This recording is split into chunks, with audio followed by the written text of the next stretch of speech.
For anybody out there that feels like giving up, I just want to encourage your spirit to hold on, that our God is still in control. Hallelujah. Who can stand against the Lord? No one can. No one will. Who can stand against the King? No one can. No one will.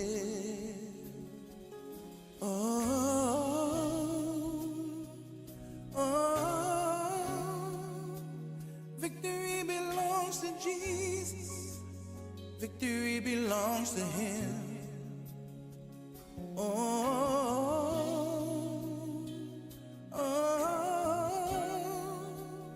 Victory belongs to Jesus. Victory belongs to Him. Who can stand against the Lord? Who can stand against the Lord? No one. No one can. No one. No one will. Who can stand against the King? Who can stand against the King? No one. No one can. And no one will. No one will.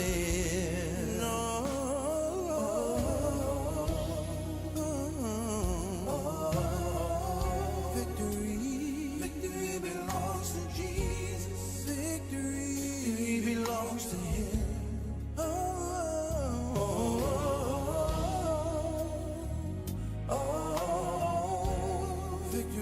Victory belongs to Jesus. Victory belongs to Him.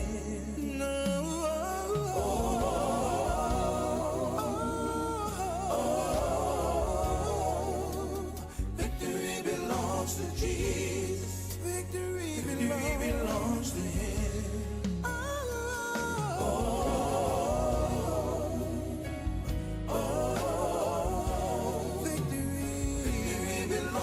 Jesus, victory belongs to Him. And so we put our trust in You. And so we put our hope in You. You will deliver. You're our provider. I find my victory in You. Forever victorious, forever we win. I find my victory in You. You will deliver. You're our provider. I find my victory in You. Forever victorious. Forever victorious. Forever we win. I find my victory in You. You will deliver. You're our provider. I find my victory in You. Forever victorious. I don't have to worry about a thing. Forever we win. Hallelujah. I find my victory. Somebody shout it out. You. Victory belongs to Jesus. Victory belongs to Him. Victory belongs to Jesus. Victory belongs to Him. Come on, can somebody testify? Victory belongs to Jesus. Victory belongs to Him. Do I have anybody out there that's willing to shout? Victory belongs to Jesus. Victory belongs to Him. You will deliver. You're our provider. Thank You, Jesus. I find my victory in You. Everybody under the sound of my voice. Forever victorious. I want you to know. Forever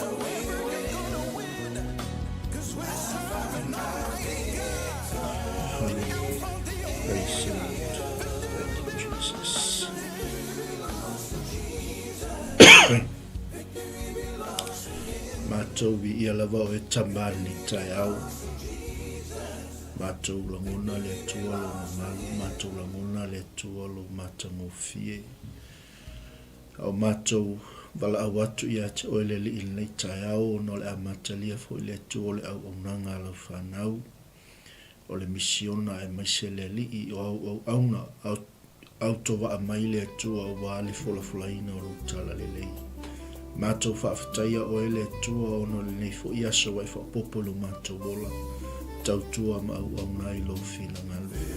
O te talo le li tai manuia mai au auna, wha manuia I o mātou a inga, tonu mo te malawa o whapena o whanau no manu, wase manuia o Samoa, ai mai se o na lava singa I le aso I le aso. Wha manuia la o whainga luenga ngani lue, so se mga ala ma so se ai le li I lo lato fola I nai lo utala le lei. Pau pe ngai na la tau ya pe na tau mai ai pe le file mo la o fio na la fa mo ia si o mato atu no pele o Samoa fa mo ia le tua ya I la tau uma la lo te talo lango nei foi tua le mission ya le tua o mo ia ya te la tu le mato wala au mato fa tai la tu ya isul mato li malo macho faola. Amen. Mua ona toi o falofa ma fatalo fatu sa mola tino pele ni futai a fou. Ai la maua ia malo a fua ili alofa ma le anga leo le tua. Ia ili nei foi TAEAO mo le atu le fa malo mal fatai. Le usu seu foi o sio tato watu no I tiu te mawhai vole nei aso. Ai whaftai fo I loto I le tua no leo tato waulia mai nei TAEAO wasa fia ngai tato ma le manolonga le aso anafi. Ia fo I lava le vi inga I le tua ona olona le lei sili ese. Whai on toi tai mamia mai lo tau soi fua ma so ngaiola I le alofa o lo tato tapa o sili langi mo le atu le wha malo. Le sunga le whawhengainga pasta fiu wa lesi o wal tato toto lima le afi I le TAEAO ana le la mo moli manuia mai I Samoa ia o lo ia il tato station I Samoa o lo awina tu sa ama ia le upo le tua I le TAEAO ma le TAEAO whaftai tele le sunga le whawhengainga ia o wafo il tato o kalame TAEAO tas ele malea whaftai atu iau au na le tua o lo matou mulmulu au foi nei foi tua le misiona o lo anga I maima fola le upo le tua vi ia le li nei TAEAO whaftai foi ia I lato umalava o lo saili ta pena ta talo sa unioni ia wale upo le tua I so statement na mia I so ma lo fai o le faiva ma lo foi tap o I mai si o tato watu malo fo I le whano no manui le li o lo manui ai le tautua ma le unanga tato wa Lopo Kingdom TV I le nei fo I waitau o soifuanga o tato ia I le whangaloina le whamaloma le whaftaitele ia I tato woma paanga ia I lato umalava o lo o langoina le tato misiona a le Global Kingdom TV channel I le o moliina o le tala le lei ia ai mai se foi o le whaalauteleina atu le finangalo le tua I tolu inga lalangi fea lava se vai panoa se toli mano nei ke lope o loo a lala ma papa a ai so se Samoa ia o le tautua lea ma le unanga le Global Kingdom TV channel e mo moli manuia atu ia te oe le afionga le tua ia e fesosoa ni ina o tatou a inga mai se o le tatou folaunga o le tatou tamoenga o le tatou malanga whawhatotua o le tatou iai mai se o le tatou ngā luenga whawhaola o le tatou ngā lulue ai ia e tapasaina mea uma I le upua le tua e peon tatou iai fo nei TAEAO whai mai o le upua le tua o le sulu I o tatou vai ma le malama I o tatou wala whaftai le li whaftai le nganga o le tua vai atu I le tua nei fo I vai aso wase upu mo tatou I le TAEAO ma le TAEAO ia I whawhanga I nai pea anganga o Samoa mo le tala le lei. Ia, whatalofa atu fo I tātou ai ngai lungo o penga te whailangi, whia lava se platform o lo e maua mai ai lo leo, whawhelo i atu swafa au le lei o Yesu, mai se fo I ne o tātou tua asina sina, o lo mai moa mwhawhunga mai moto malawa, lungo le ea, lungo le tātou le tio whawhtaitele, whawhtaitele la o tau lango lango, whawhtaitele la o tau ngā luenga mala o tau pito la au, ia o lo manui ai fo ile au au nanga. Se atu le tātou whaatalofa I lungo le tātou YouTube channel, whawhtaitele le awai mai, tātou paanga I lungo le tātou YouTube channel, whaamanuia tele le tua, tele taime le maua ia o tau comments, ia e maua I le umo le tātou polkalami, ai whaaftai lango lango o le mesilion tāua, o lo tātou maua le avanoa tātou te whaalongo I le whetalai mai o le atua ia te tātou. Ia whape foli tātou a inga I lungo tātou Facebook Live, mo le atu whaamalo mo le whaaftaitele, ia mo le share ina o tātou polkalame, ia e maise o le tufa ina ato le upua le atua mo tātou a inga. O le upgrade le wai e Facebook e umartolu sifuluaso o na le to iai leo se live po se video e whapenao na upload lungo le Facebook. Ai se polokalame al tātou o nanga o loo e tausa ilia. Ia e maua o mai lungo al tātou YouTube channel o inaolo iai uma polokalame al tātou o nanga.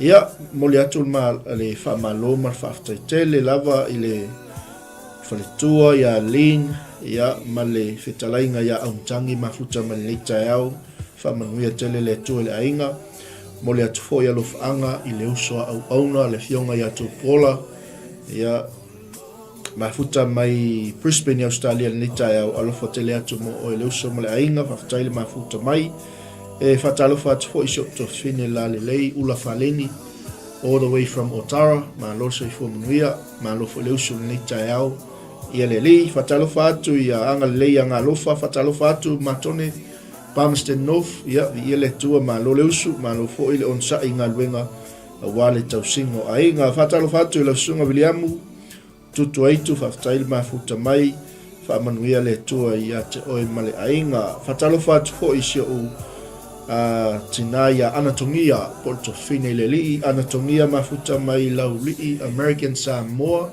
ia po o manono foi ia taine o ainga tai ma lor sei fo manuia taile awai mai le TAEAO e le anga le o le toi lava singa ma tiu te fai o le nei aso patalo fat foi le uso au na ia J Brown ma futa mai Samoa ma tato o nanga I Samoa ma lo le ngalu lo e mo le li ma lona fina ngalu la Paulo e le o se mea FAALEAGAGA lo tauti nga mo le li ia ma lo tato umalawa lo tato nga lo e mo whalau teleina o le fina ngalo le atua e le o se mea FAALEAGAGA lo tato tauti nga I le atua ma lona fina ngalo a tai tei ma futa mai whamanuia le atua I nga luenga whai o le nei aso Seneropati ia whatalofa atua isi o to fine le ia Seneropati whatai tele lava le awai mai le taimi ma le taimi whamanuia tele le atua ia te oe ma le ainga o te whatalofa atu fo'i ma whatulima atu le au na le tua sunga le whawhiangainga ian uau ai o matas spaia ma whatua whapele ai ngā lii whaftai tele le mafuta ma le TAEAO whamanuia tele le tua I lo sunga ma le whaletua seo tinai a tulia tauli whaftai le mafuta mai mama I au te alofa tele mo oe whaftai lau te talo ma lau lango sua ia ai mai se fo'i ia o le mafuta mai lea taimi ma lea taimi. God bless. Ia whatalofa atu fo'i si o tofine le ia Gemma mafuta mai fo'i le nei TAEAO. Awani e toi tu ua le tātou polkalame o lo momoli manuia mai le upua le tua le nganga o le tua le nei fo'i TAEAO. Ia awale whianga iai o si o tātou ainga matiu te whai tono mota malawa Gemma ia o te alofa tele mo oe manuia le mafuta mai fo le TAEAO sunga whangainga sunga whaiau ia te whau si o si grey mal whatua ia mai awa whaftai tele le mafuta mai le TAEAO ia o te alofa atu fo'i I le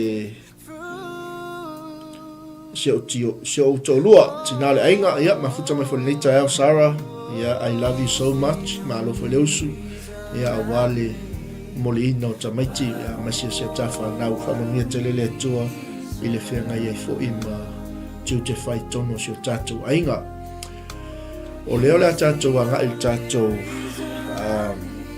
whaasoa le TAEAO o le whesosoni mai o le nganga o le atua mo i tātou ina ia mawhai o na toe te patau lai la tātou wa ai i le awhionga pa ia le atua ina ia mawhai o na tātou toe tāofi lai titia ia ma whesilingia ai oi te whesili fo ia o ia tau po oa mai la usavalinga o le ase mea o loo tapasai na ai loo wola whaatuatua o le ase mea o loo whaafoefoeina lau whainga malanga whaatuatua o loo ngalue i le atua malona finangalo le ase mea o loo whaimata i ala o le ola au na i le lii ma le tautuaina o le atua malona finangalo ia leo wa sosoni mai le atua mo i tātou wawai atu fo i le vai aso o le whaamnatuina o le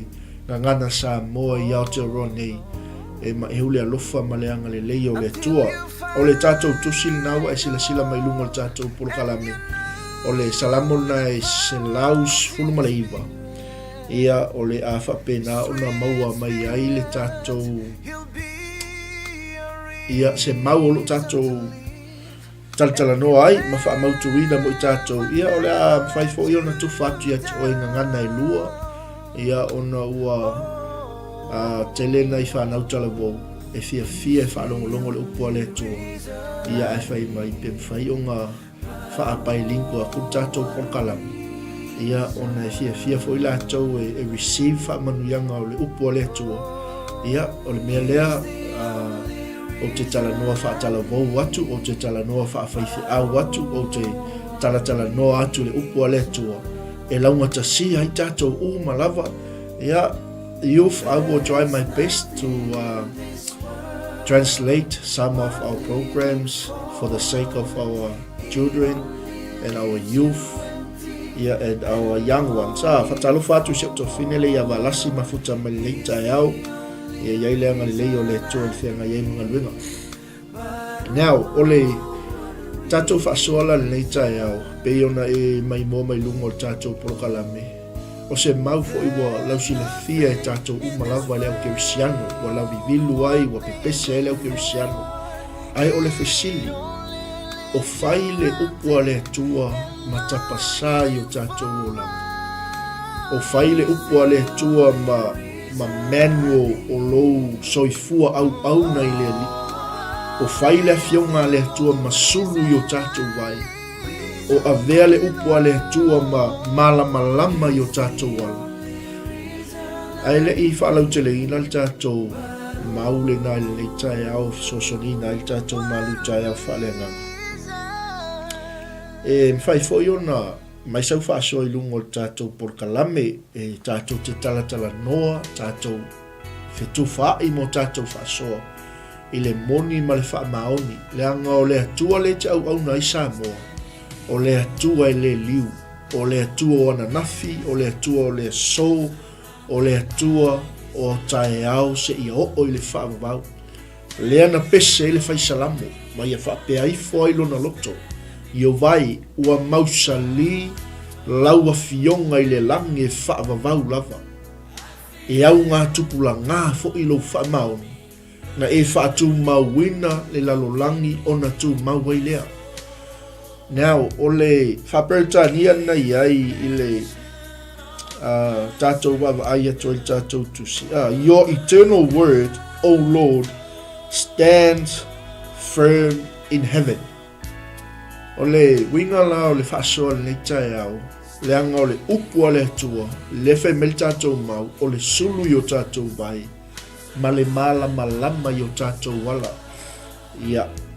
Masalo tātou umalawa le mai mua mai le TAEAO e masi lava le tupulanga le ilunga ato mātou tua ama ma le au fue loloa o le atunu ta mamti la matutua o i lātou ia peisa ola mai sa moa lātou te whaonga nei meo sulu a ola i le taimi e pongi sa ai ma o mai le po ia wasa le ini mo li i aso e o sulu au lama sa fa o ngai e fa mala mai me o ia tangata le ala fai mai le fionga le tu o la upu o le sulu le yo wai ia le ali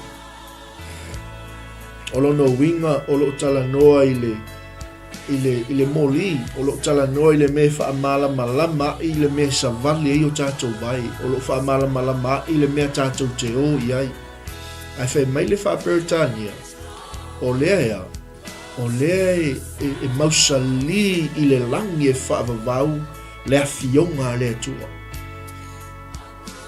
At the same time, the word of God is standing firm in heaven. And at the same time, we have the word of God to guide our path, to light our path. Amen. Ma ia whapena ona whaima masulu yo tātou vai. Ole pese la le al whai salamu, le ana ia pese ai. Ma ia whapea ifo ilo na loto. O oe ai ova lo ua tua. Ua mausali lau wa fionga le langi e whaavavau. E au ngā tupula ngā fo ilo whaamaon. Na e whaatu mawina le lalo langi ilo walofa. Amen. Your eternal word, O Lord, stands firm in heaven. Your faithfulness extends to every generation, as enduring as the earth you created. Mai wa ai ele matango fio le upu ale tu. E au ngā tupula ngālo wha maoni ova. Na e wha tu mawina le laulangi. O na tu mawai lea. E le moni ma le wha maoni. E le ngata i le whai mai o lau pule o lo tu maui a mea i le aso nei. I ele e o le pule ale tua e tu tasi ale pule ale tua. Ae. O le pule ale tua e God is glass by himself. God is all glass by himself. No one is above God. God is glass by himself. E lei se tutusa ma le tua. Ale fai mai la fionga le tua mo tato. O lau pule Yehova. O lo tu mau ia mea i le aso nei. Au na i matou umalava. Ngai fai mai tala le fionga le tua. O au na ia mea umalava. Amen. Your regulations remain true to this day, for everything serves your plans. O mea uma au na i le tua. O mea uma ea e submiti lalo le tua. O mea uma e lalo le pule Yehova. Hallelujah. Amen. Ia le tua. Es el matango fio le upo le tua. May your regulations remain true to this day, for everything serves your plans. Everything. Au na ia mea umalava e au na i lo fina ngalo. Pe lau tātou tuwha whaasoa ni TAEAO e leise mea i lalo i fole pule Yehova. Ngai whai mai o lona wha maoni e au ngā tupula ngā. Ngai whai mai o lana fiongo o mausali le langi e whaavavau. Hallelujah. Maila i o tala le fiongpa ia le tua. Ana le a vea lau tūla fono mo u fia fianga. Po ua o whano i lo u puapua ngā. If your instructions hadn't sustained me with joy, I would have died in my misery. Or in other words, I would have died in my suffering. Ni ia le atua.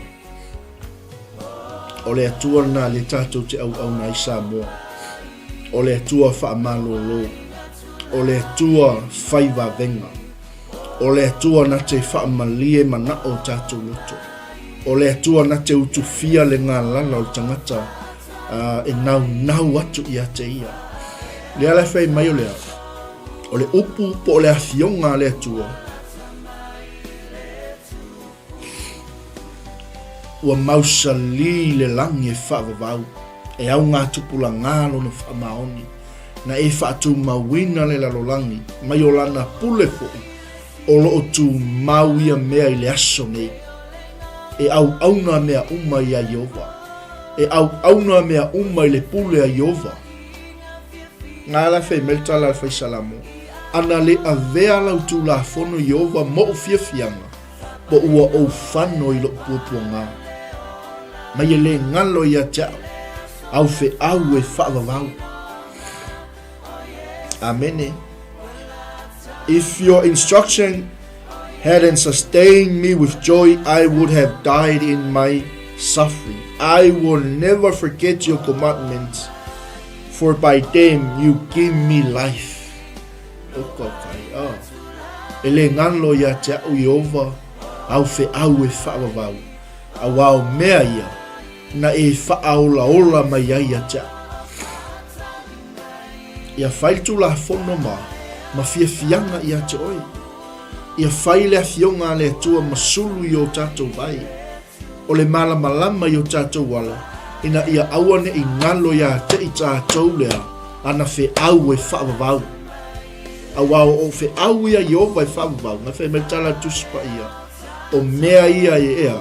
I whaaola ola mai ai ia te a. Amen. I am yours. Rescue me, for I have worked hard and obeying your commandments. E vai le fa maoni o le upo le atua mo tātou TAEAO ni. Hallelujah. Mai o ia te au nei, ia e whaaola mai ia te au. A wau o sa ili i au fe au. Ke lo te me te usta i e fina ngalo le atua. Ma e whaia le fina ngalo le atua. E whaola ina o e le atua atua malu a inga. Ia leli. Praise the Lord. Fatalo fatu le fatua ia vailoa ma le au na le tua le uso au na sunga fafengai ngai ia ti lau le lei ia o lo fatao tolia foi o ia no tanga se ngase ia ono o ngase foi o tino fatai foi mafuta me le TAEAO ele o ngalo ulu tatalo ia fa pe fo ia le usau ona ia enfani fa tai fo il mafuta mai fa talo fo tpo isho tama fa fengai nga ia fiu mafuta me Samoa ia pe fo to fine ia imakulata le TAEAO tatou fa lungo laile ile un ani mai fa salam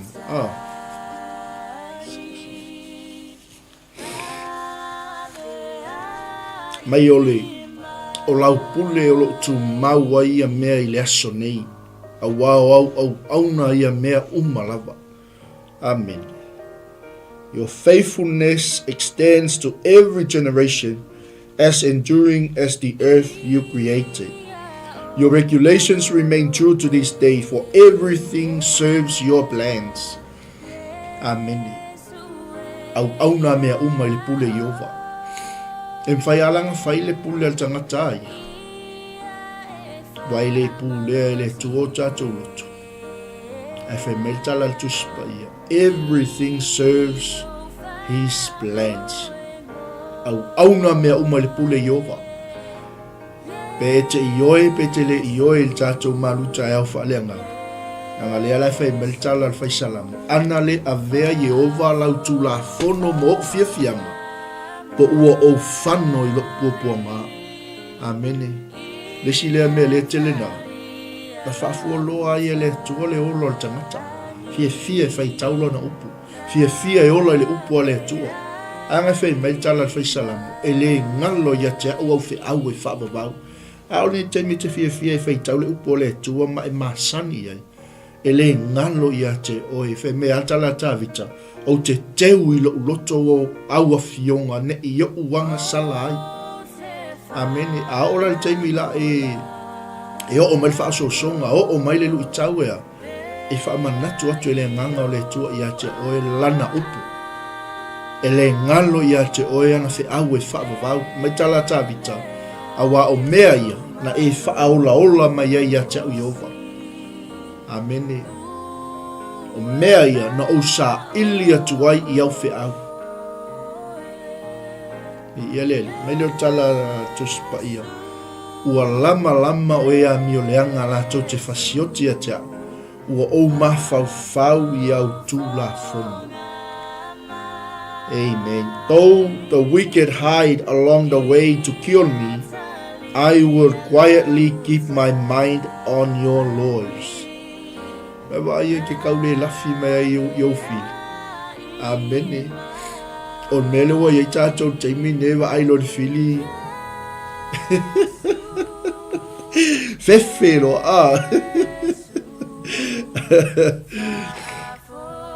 Hallelujah. Ai ke loa a o le teimi ke nga lue i lungo le alo filima o le atua.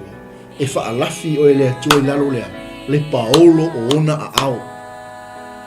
Me tala faisalamo ua lama mai o ea mi o leanga la tau te whasioti a te au. A ua o mawhau i au tu la fono. Amene. Aisea. Me tala faisalamo. A waua ova aia lei unga o mea umma ua ato atoa ona lelei. O lau poloa inga e matua lau tele lea.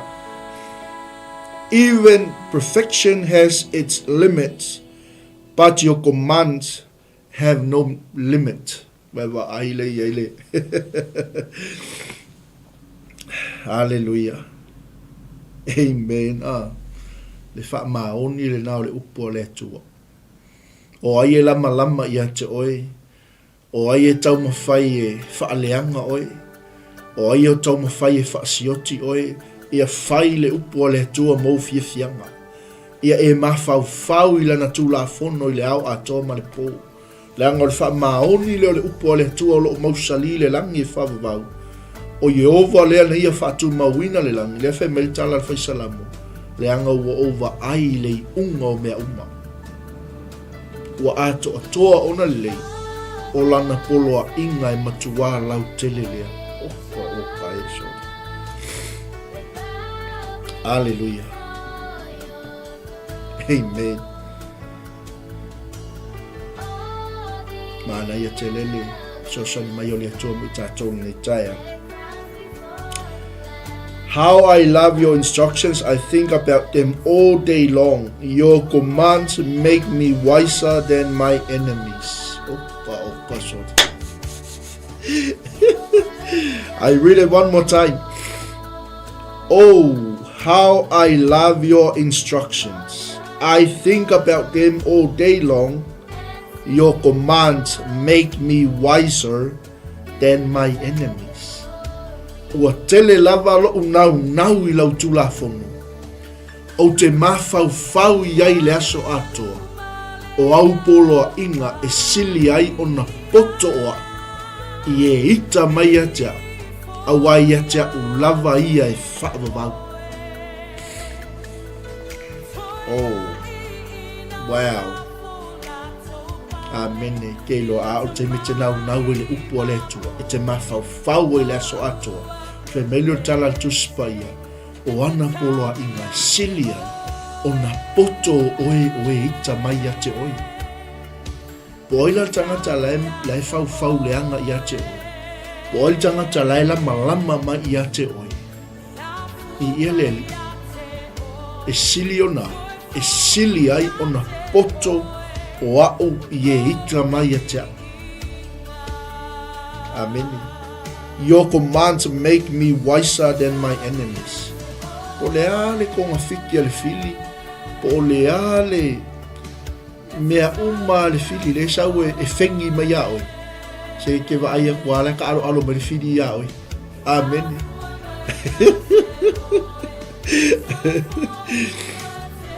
Ia an mea loa e tātou teimine. Uso wale wa aia tātou ta alo mai fili a tātou. An mea loa e wata alo le fili telo tangata. Ai se a. Le ise mawhau le tula fono Iova i le aso atoa. Le ise nau i lana tula fono. Le ise se pulu nau i ana polo a inga. Leanga o le upu ma le fionga le tua, le whemea. Whemea e sili ai o na poto o au ye ita mai a te au. Pe a o naina. Pe a o ina tu mau ya te oe whaavavau o lana tu la fono. Amen. Bi ia leli. Praise the Lord. Mai lesi mea ngai eina. Yes, I have more insight than my teachers, for I am always thinking of your laws. Ua sili ai o nā tamai o au ie a o mai a te au umalawa. A wā o au tū la fono iova o te mawhauwhau i ai. E leo se upo swaife au le upo le atua. I have more insight than my teachers. E sili atu ai lau wata mai lau whaife au. E sili atu ai lau wata mai tangata o lo o ina oi. Pe e mawhauwhau i lana tū la fono, o lana upu, o lana poloa inga, i le aso atoa. I ia leli. I ia le atua. Ua sili ai o nā tamai o au yea o au mai a tea. A wā o au tūla fono o te mawhauwhau i ai i le aso atoa. Ai wa ai le matau tia o whaamanu yanga o tangata ea e na te whai le upua le atua ma sulu i ona vai ma le malama i ona ala. E ia le atal na te wa ai mai e lunga le tātou porkalama. E ke sa vali alaya e wha malama i le atua lana fionga i ate oile mea le sa vali ai o vai. I ia le li. E o fo i o wala. E ke le i o kui o le mea le ke mawhau ke alu ia. Ua levonga wha malama i e le tu. Amen. And we all know the word of God is Jesus Christ. E ke o kui o wa lewa na ngā lue ni malama o le tu i loto tangata. Anga whai melitala le fionga le tu. O au polo a inga e sili ai o na poto o au ye ita mai a tea.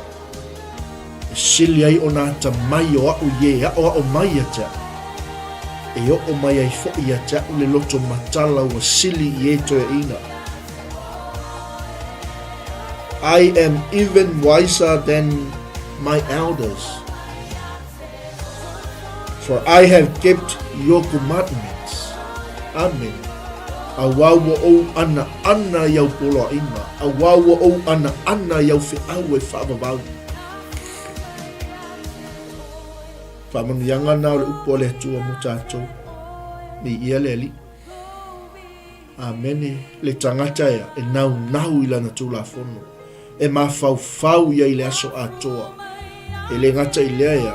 E mawhauwhau ia na polo a inga. E ia le li. O fili, e te ata mai atu ai o fili. E te poto atu ai ea o mai ata oi. I ia le li. E fo wai mai ai le atua le loto matala ua sili atu i ate oi. I e toe ina. Lupua le atua. Aisea, tangata e ana i ana whi au. Tangata e tausi lana tūla fono. E mawhauwhau ia i le aso atoa. Amen. E sila me manga ia ngai inga. I have refused to walk on any evil path, so that I may remain obedient to your word. I haven't turned away from your regulations, for you have taught me well. How sweet your words taste to me. They are sweeter than honey. Your commandments give me understanding. No wonder I hate every false way of life.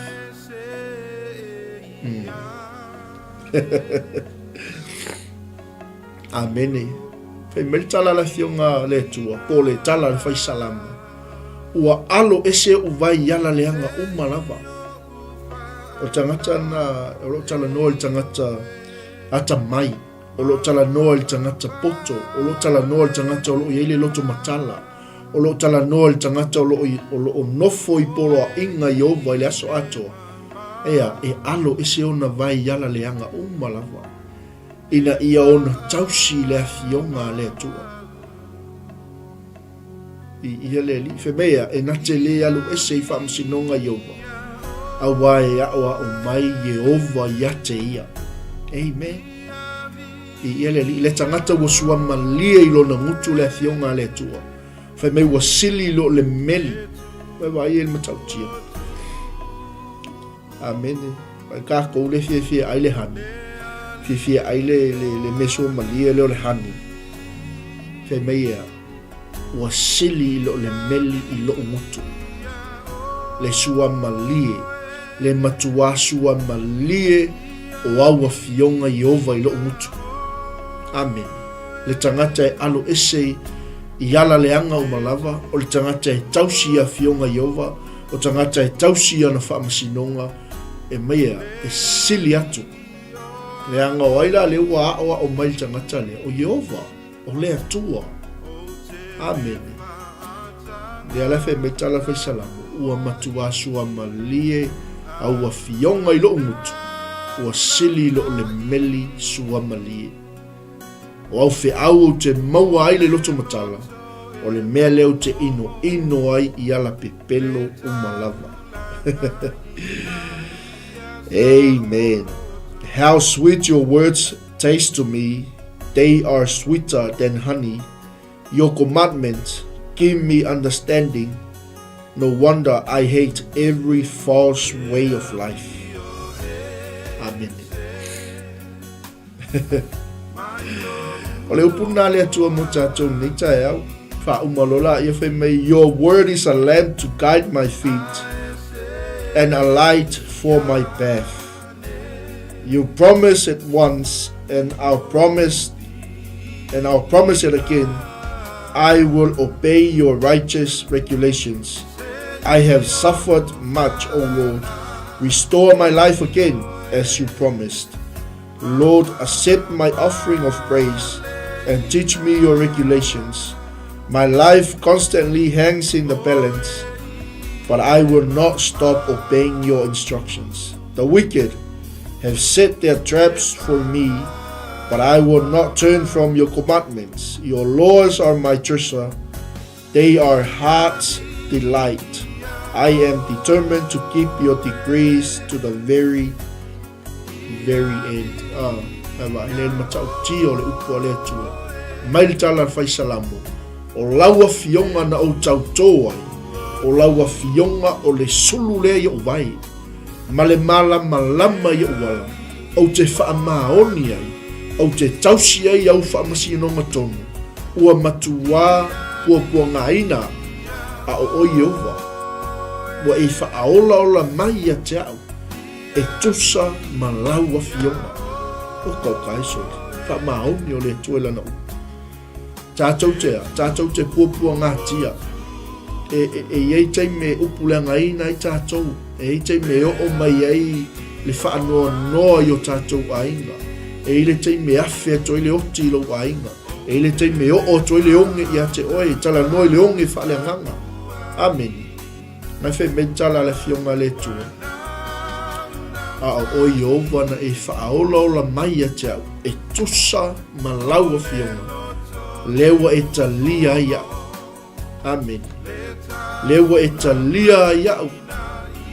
O le mea lea o le taulanga e whaia ma le loto. Amen. Lea na o pese atu ai lo ngutu i vi inga. Ma pesenga.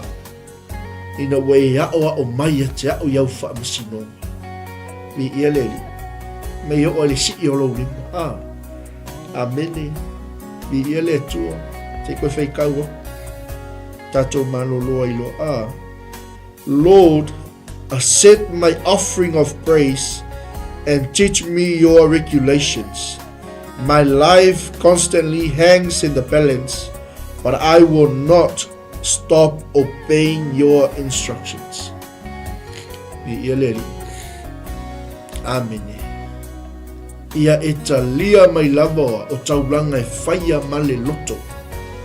Lea na o pese atu ai lo ngutu. Ma o mai ai ate au iau wha masinonga. Whamei o yo ulima lo unei yola e lea unua.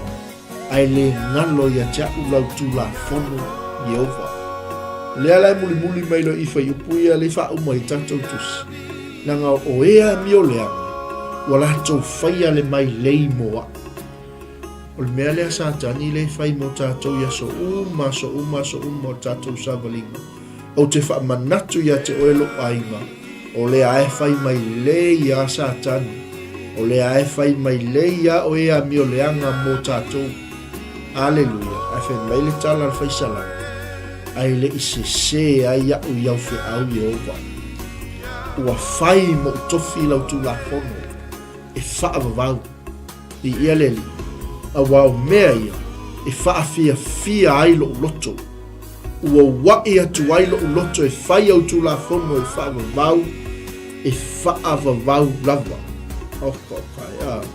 The wicked have set their traps for me, but I will not turn from your commandments. O ea mi o leanga la tau te whaia mai leimo au.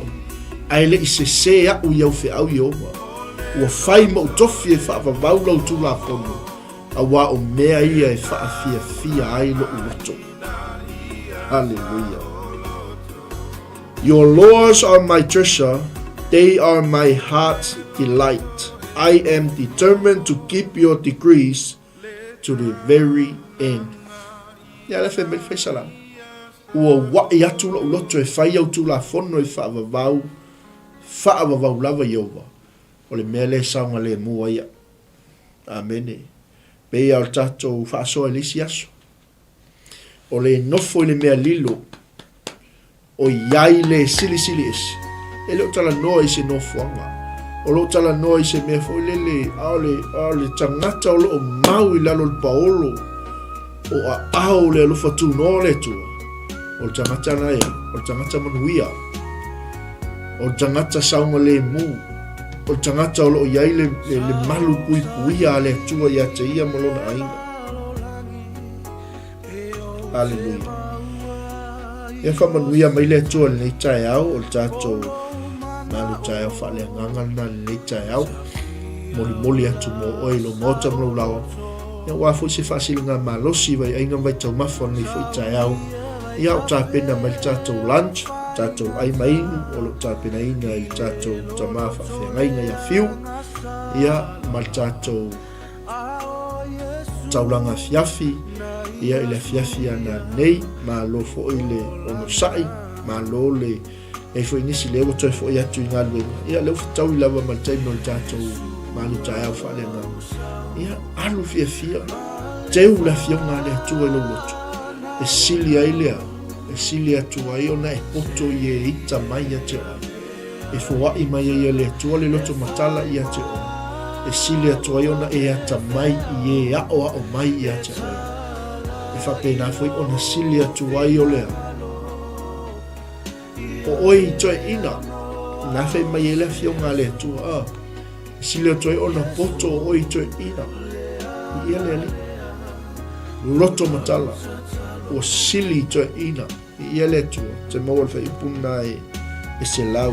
I am even wiser than the elders, for I have kept your commandment.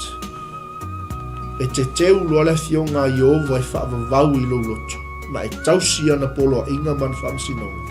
E whai mai tala le upua le tua, e sili atua o i lo seisia, tupu o a lii, tangata maululunga o ailawa. So seisia e teu i lona loto le fionga le tua, mai ea. E poto ai oe i e ita mai i ate oe. E sili atu ai ona ata mai o oe i e o mai ate oe. E sili ai foi ona foa i mai e le tua i ate oe le loto matala. I ia le li, loto matala o tala noi lea. I le poto wha le tua, o lo tala noi le ata mai o le tua. E nate wha ata mai ina le tangata ea. E nau i lana tu la fono. E mawhau ia i le aso atoa. E nā te tausi ia ana whamsinonga mana polo ai. E sili ai o na poto o au e pei o lāla whaisalama. A manuia le tua le ni TAEAO. God bless. Kailangan leo le tua si o tātou ainga, ia o tātou malu tai au whaaleagaga na, alofa mai le li, ke soasoani atu ia te oe tusa o lau whaalongo le ni tai au lana upu, whaafatai si o tātou ainga le mafuta mai, whaafatai fo'i le tātou au auna le tua o lo whapena o tātou ngā lue ia, le mafuta mai fo'i le ni tai au, i ia le li, whatalofa atu le uso au auna ia au waisu sala, ma tātou aunanga mai Brisbane, ia whape foi leu sa ona ia whaafowina i ia le tua ia manisi o tātou aingo wale maua tuwa ai tema whaftai tele lawa ia le la tātou wanga ia tuloa i le tātou ai maini whaftai lawa lin te alofa tele mo oe mele ainga alofa atu ia utangi ia awa le tātou lunch ia o tātou malu tai whale nganga na auni ngalo ia te oe sa molo atu pele ia o lea ua tapena tātou malanga mo Israelu le masina o Novema ia a whai iaise whamoemoe ia te oe o se nau tainga ia te oe te fia tū lau ele mai fia tū vai i le aipa ia po lau ele na soli muli a ao le tātou ali whaola Yesu Kirisu ia o lo maua lewa noa tapena le tuana nei whai toa mo tātou te whai malanga tuai Jerusalema o le ai o le file mu o le ai o lo iele mamalu o le tua se o tātou muli mawina foi le ano fuanga ma le ano fuanga na whimali wa iai lo tātou li whaola i lana ngā luenga wha misiona ia o tātou por kalamena le TAEAO le astalo se upu o le longo malia i lau whaafonga ia e on talanoa atu o lau titi whaitama sa moe matua atu ina lau por kalame ma luta au whaaleagaga ia whaafatai tele i lau tatalo whaafatai lau langolango whaafatai fo'i lau au ai mai lea taimi ia au wā le tātou mafutanga ma le upua le tua whamanuia i ana au auna ia au wā le whaauawina o le au aunanga le fo'i vai aso whaafatai fo'i lau tauanga le lei ma lau tau alofa tūlai i le fina ngalo tātou tua au tātou whasisilanga na mo tātou malanga i Israelu ia o lo maua pele wanoa ni te ua whaamau tinoa mai le aso i tāpunia ai wanoa ia a o lo maua loa wanoa i le taimili nei ia o te whapea toa le nita e au whaamanuia tele sa moa le atunu pele a inga wō mapaanga o e pele mamama e tātou au nanga ia iai le anga le lei o le tua i o tātou a inga whaamanuia tele le tua ono Yesu. Amen. Amen.